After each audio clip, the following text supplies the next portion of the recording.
Hello everyone, and welcome to the January of 2025 installment of LouElla's Wine Explorers Club. My name is Noel Scher, and on behalf of all of us here at LouElla, I want to thank you for going on this vinous adventure with us, and for continuing to support this small local business. So, wow, Happy New Year, it's 2025, can you believe it? We've gotten through another year and another holiday season, and we all here hope that you enjoyed a safe and fun holiday season with friends and loved ones, and we hope you enjoyed some really good wine during that time. So January can be a time where people dial back their wine consumption, and on the other hand, maybe you don't. So for this month's selections, I decided to choose some things that would appeal both to people who are trying to drink a little bit lighter wines, more easy drinking wines, but also a few things that are rich and robust and will warm you up on a chilly January evening when you're having some nice comfort food. So, without further ado, on to this month's wines. Along with presenting a nice selection of both light and robust wines this month, I also wanted to focus on digging into some varieties and regions that perhaps you have not had a chance to explore before. And the first wine, which all explorers will be receiving in January, both at the $50 and $100 monthly subscription levels, is the 2021 Ippolito Pecorello Rarita IGT Calabria. So this is a white wine that comes from the Italian region of Calabria. Now, Calabria is one of the most underexplored and lesser known of Italy's wine regions. Where is Calabria? It is in the far south, and if you, of course, imagine Italy as a boot, Calabria is the instep of the boot. It's not the Pulian heel, it's right to the east of that along the coast where all the vineyards in Calabria are situated. So this is a really cool white wine. The grape here is Pecorello, which is another name for Greco Bianco.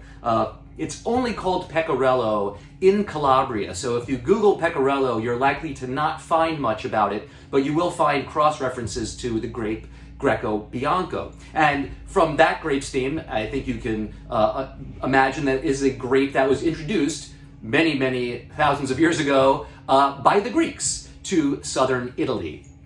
I really love this wine. Ippolito is not perhaps the typical tiny producer that I feature in the wine club. It's a larger estate. They produce a lot of wine, but the Ippolito family has been in control of it since it was founded in 1845. So it does have that long family-owned lineage that I look for.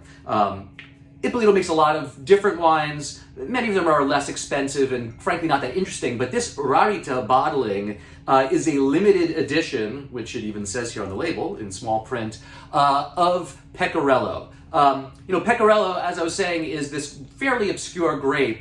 Even Greco Bianco, which it's its other name, is grown in very few places in Italy, a little bit around Naples, but Pecorello especially is just grown in Calabria. And the soil here is very, very volcanic, which, as we've talked about in other wine club videos, along with limestone, volcanic soil is really some of the greatest terroir for growing interesting wines. Everything here is hand harvested, and everything here is fermented and aged in stainless steel. So there's no influence of oak on this wine. So what you get is this really beautiful white stone minerality, a little flinty smokiness from that volcanic soil, and this kind of beautiful, rich, palate-coating, waxy texture that you get from Greco Bianco, aka Pecorello.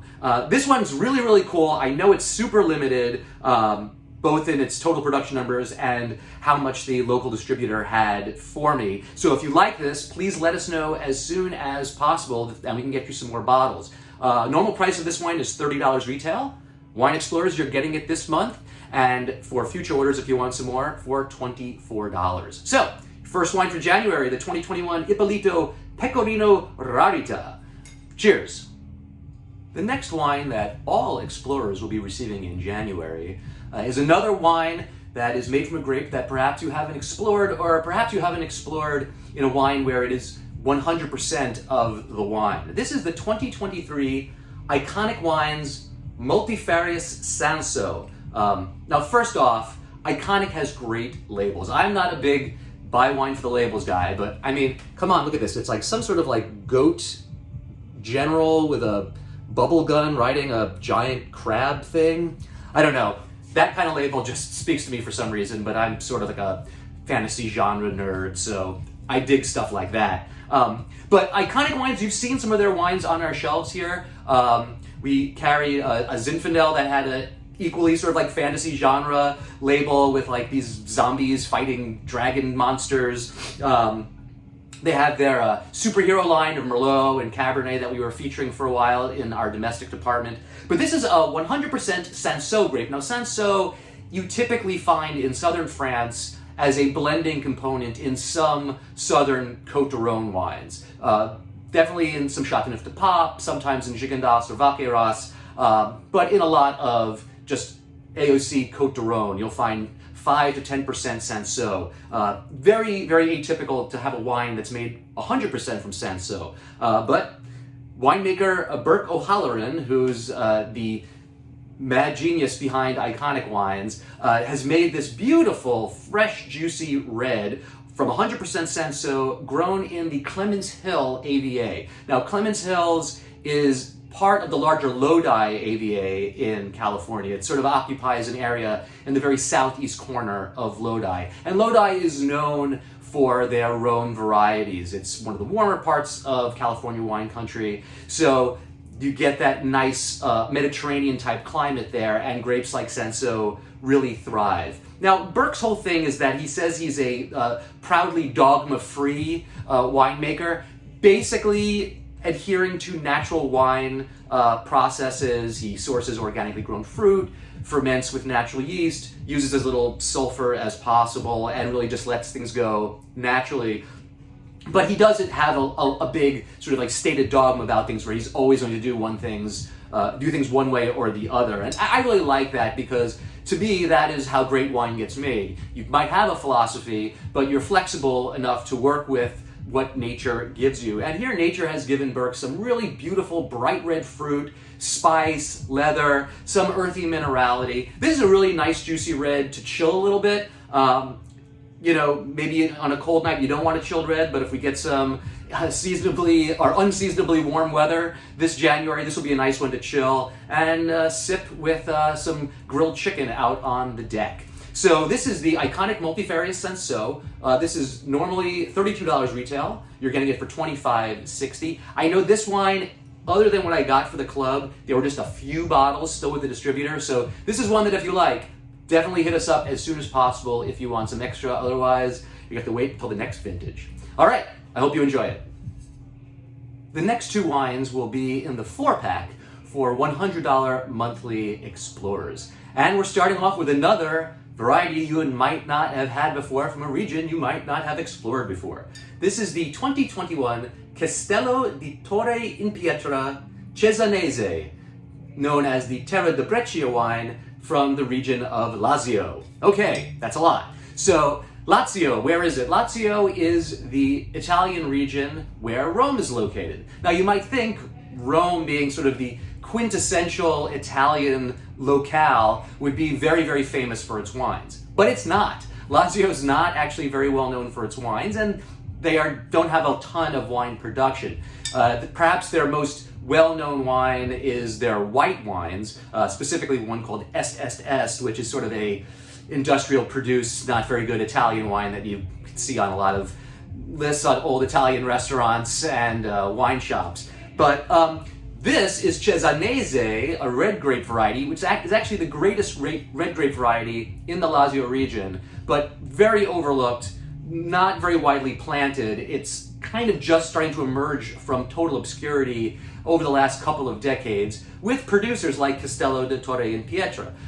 Winemakers Filippo Antonelli and Lorenzo Magnoni are a handful of producers who are working to bring the Cesanese grape back to respectability. And with this bottle, they more than certainly do that. This is a beautiful mid-weight red wine. It's smoky, it's got nice leathery notes to it. any kind of like classic red sauce Italian pasta dish is going to really sing with this Cesanese. It's a lovely wine. It's all organically grown. It's fermented in big 500-liter French oak barrels, so there's no influence of new oak flavor here. Fermentation lasts for 12 months, and then in cement, and then they move it into those older oak vessels for another 12 months. So the wine is given time to sort of round out. Cesanese can be a little bright and have a little bit of an edge to it because it is fairly high in acidity, but that year-long fermentation and then additional year in the big wooden vessel really goes a long way to smoothing those harder edges of the Cesanese out. This is another red that you could chill a little bit. I wouldn't get it too cold because you'll start to lose aromatics on it if you serve it with too much of a chill. But this is a really beautiful wine, very, very traditional red from Lazio. I think it's a region that's starting to emerge from a certain level of mediocrity and producing better and better wines. Every time I taste a new wine from Lazio, I'm more and more impressed and well beyond the sort of est, not very good white wine days. So, the 2021 Castello di Torre in Pietra Lazio Cesanese, normally $29 on the shelf. For Explorers, $23.20. Cheers. Your last wine for January, which will be in the 4-pack for $100 monthly Explorers, is perhaps the biggest, burliest, most fruit-forward wine I've presented as a red in the wine club so far. This is the 2022 Bodegas Vatan Triton Tinto di Toro.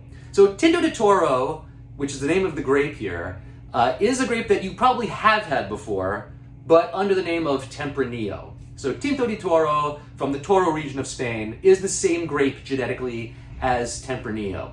But it is the oldest surviving clone of Tempranillo that was not wiped out by phylloxera. We've talked about the phylloxera problem in the 19th century a few times. It's a little mite that was brought over from America to Europe that decimated European vineyards, and only vines that were planted in certain types of soil were able to survive. And the Tinto di Toro was the one clone of Tempranillo that was planted in a region where the phylloxera couldn't kill all the vines. So there's some of Spain's oldest original, what they would call own-rooted Tempranillo vines in the Toro zone. And it makes for a very big, robust wine. This is a big boy. This is 15% alcohol, so probably the highest alcohol wine that I presented in the wine club before. I'm typically not one for higher alcohol wines because I feel like they burn on the palate a little bit, they interfere with enjoyment with food, but this was incredibly well balanced for such a big wine. On the nose and palate, you would never detect that the alcohol level was so high. There's a ton of fruit, there's a ton of spice, lots of like black berry fruit, black pepper, sort of old leather, old books, kind of classic, almost Bordeaux notes to it. I really like this wine a lot. It is all fermented in stainless steel and then goes for a year into barrels that have seen 2 to 4 vintages already. So even though it is going into small barrique, which would normally make a wine taste oaky, because it's been used so many times, there's very little oak influence on this wine. That time in the barrique really just fleshes the wine out more, makes it softer, and emphasizes the fruitiness. So for this wine, this isn't one to drink by itself. This is one to share with people. If you're having rare steaks, burgers, if you don't do red meat, really well-seasoned grilled chicken, very robust foods. Cassoulet, if you're having the classic French dish cassoulet, which is sort of like a stew of beans and duck and pork, this would be a great wine to have with some cassoulet. Normally $34 retail. Explorers will get it for $27.20 while supplies last. So that's it. As always, whether you're a $50 subscriber or $100 subscriber, any of these wines, if you want to get more of or get a bottle of to try, just let us know and you will get the 20% off club member discount. All right, well, I hope you guys have a great start to 2025. I hope you enjoy the wines, and we look forward to talking to you next time. Take care.